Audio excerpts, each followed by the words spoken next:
Here's some pictures for you. Anybody tell me what those pictures are?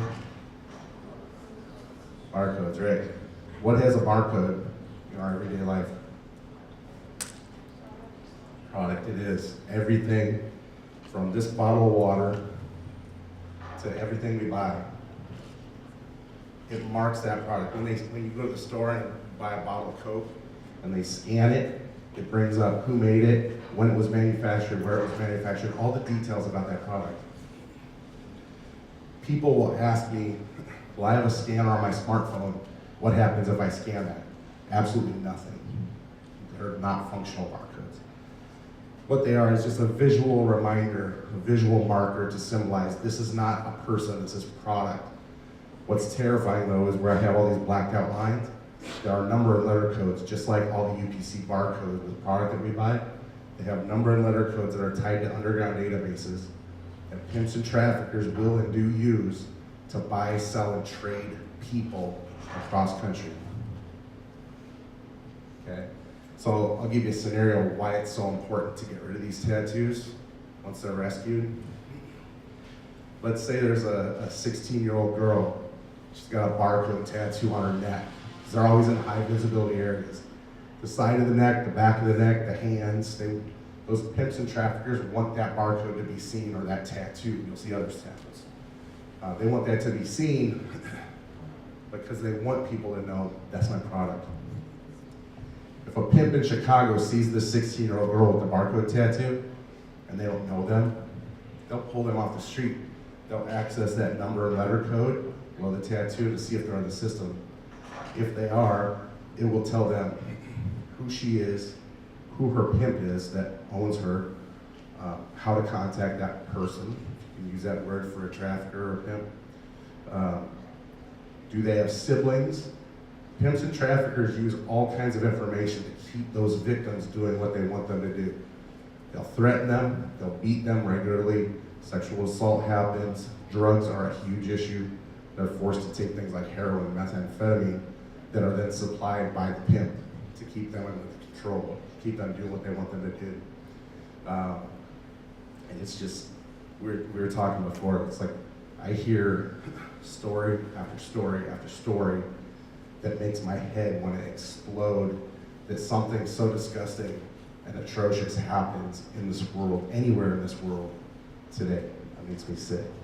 So we do a lot of barcode tattoo removal. Now, this is important to note because every once in a while I'll get a phone call and somebody will tell me, hey Chris, I was at Walgreens and there was a girl with a barcode tattoo on her arm. You think she's being trafficked? Could be. There was a trend, luckily it was a very short-lived trend in the 90s, where people were getting barcode tattoos. I think it was tied to some science fiction movie. So not all barcode tattoos are connected to trafficking, but certainly quite a few of them are. So here's a sample on the back of the neck. I was just down in Louisville, Kentucky last week and I covered one of these. It just breaks my heart every time I see it. So here's a couple more for you. This one here on the left, tattoo on the left, she was trafficked. There was a pimp. His name was Alex Campbell. His nickname was a cowboy. I don't know why, because he don't look anything like a cowboy to me, but he had 17 girls. It was the biggest case that's ever been brought to justice in the Chicago area to date. He had 17 girls that were working on Backpage.com, strip clubs, and massage parlors. They were forced to work 6 days a week, up to 18 hours a day. They kept not a penny that the Johns paid them for sexual acts. They were forced to do it. A lot of them had kids because of this. They got pregnant, they had the babies, they don't know who the fathers are. So the kids were taken to Alex Campbell's sister and she was raising these children, right? Horrific abuse, horrific drug, forced drug use, heroin. But Alex Campbell was caught. He was actually caught up in a sting coming out of the Cook County Courthouse on California Street. And they busted him walking to his car. But I was reading a story while I was in a church meeting one morning. The judge had just sentenced Campbell to life in prison without the possibility of parole. And I was applauding that because he wouldn't be able to hurt anybody again. But I read a quote that the judge had said in the sentencing hearing, and he said, "I'm giving you life without parole because of the horrific crimes that you put onto these girls. They're gonna have that for the rest of their lives. They're gonna constantly remember and have PTSD and flash back to what you did to them, what you forced them into. But I'm also giving you life in prison because you forced these tattoos on them with your name on the side of their neck. So every time they brush their teeth or brush their hair, or somebody comes up to them on the street and says, 'Hey, what's that tattoo mean?' They're gonna be brought right back to that same place and time where you did all this to them. And I'm giving you life in prison." I read it, and I called my friend Brian Smith at Homeland Security, and I said, "Can you please put me in contact with the prosecutor or the judge? I want to get word that we can remove those tattoos." 5 minutes later, no lie, I got a phone call from then State's Attorney Anita Alvarez, and she asked if we could help. I said, "Yes, let's start." Next day, I had the first 2 girls in. It took us about a year to remove all 17 of the tattoos, but they're all gone. Next month, I'm going to Terre Haute to the federal penitentiary where Alex Campbell is serving his life sentence currently. And I'm going to meet with him in a room with a lot of guards and show him pictures of all 17 of those girls that no longer carry the brand of his name, and talk with him for a story that I'm working on. But it was the biggest and most horrific story that I've dealt with so far. The tattoo on the right, it's hard to make out because it's a horrible tattoo. That tattoo says, "Kevin Johnson's property." The woman who had that tattoo on her lower back was a 32-year-old school teacher, elementary school teacher from Cedar Rapids, Iowa. Her and her husband, Kevin Johnson, started experimenting with drugs and became addicted to methamphetamine. While she would work all day at school, he would force her to go out and prostitute herself at night to get the money that they needed to feed their drug habit. He was arrested, prosecuted, and charged for human trafficking. He's sentenced to 25 years in the Iowa State Penitentiary.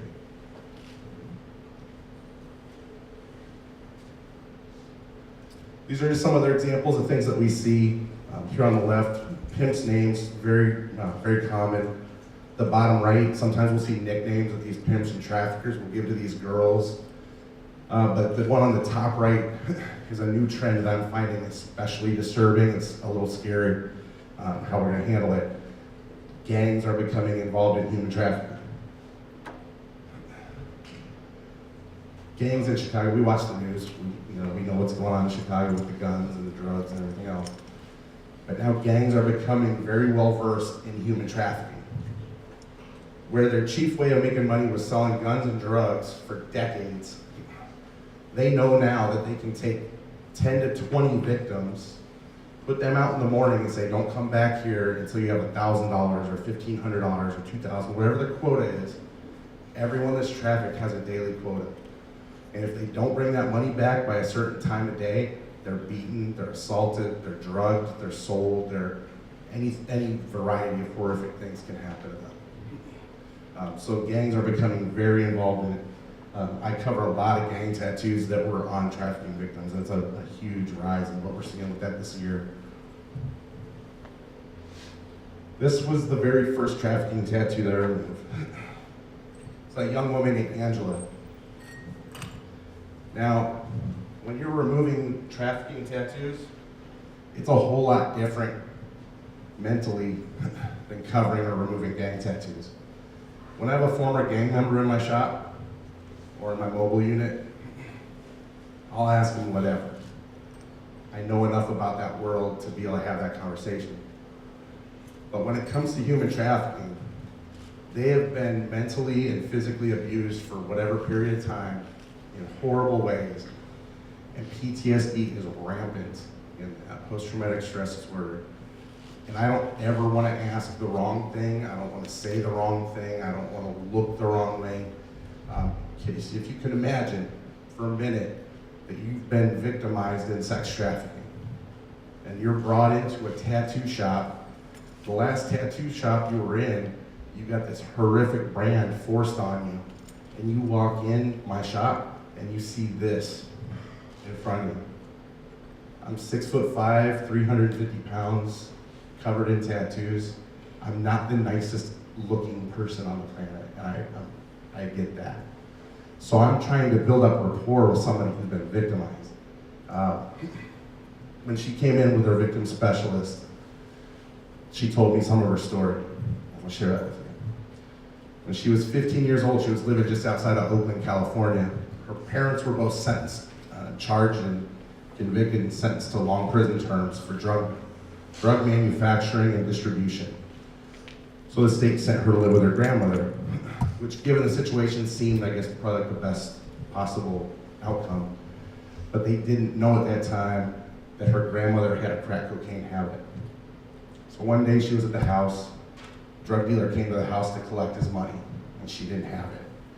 And he said, I'm coming back tomorrow at noon. If you don't have my money, I'm taking her. He pointed to Angela.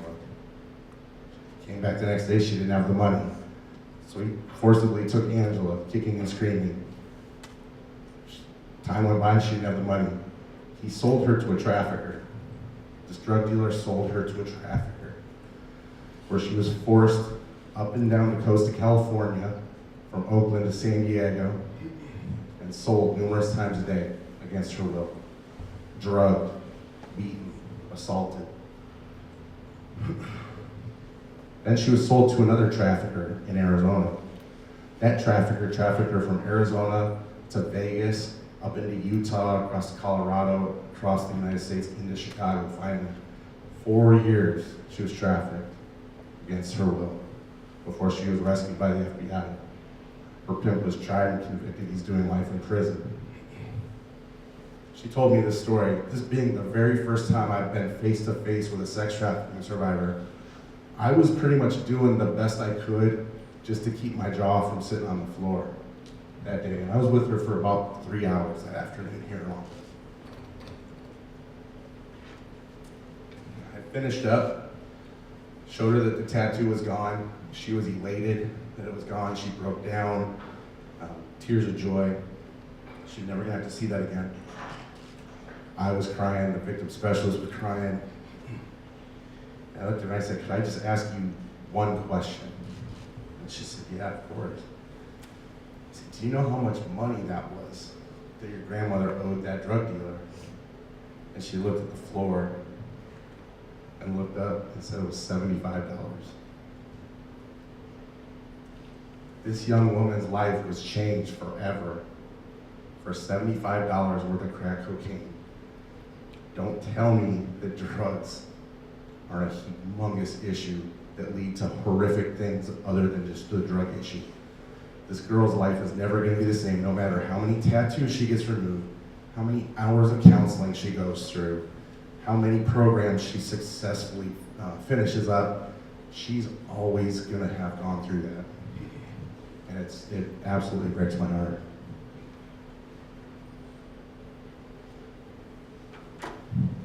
I want to give you a little bit of hope, though. There is hope. This is my friend Nicole. Nicole was also, as you can see, a survivor from the atrocities perpetuated by Alex Campbell. And I worked with Nicole. She had 2 tattoos, actually. She had the tattoo that you see on her neck, and she had broken a lot of rules. These pimps and traffickers have rules for their victims. She had broken these rules so many times, he tattooed them on the back, on her whole back, going down her back. So I worked with her. I did 15 sessions to remove all of her tattoos. When you sit and you hear the stories and you get to know them and you build up a conversation and some kind of a relationship with them while you're helping them out, they open up to you. It's funny because being a tattoo artist anyways is kind of like, bartenders say they're amateur therapists. Tattoo artists are kind of the same way, which is a little scary because we're certainly not qualified to be therapists. But she opened up.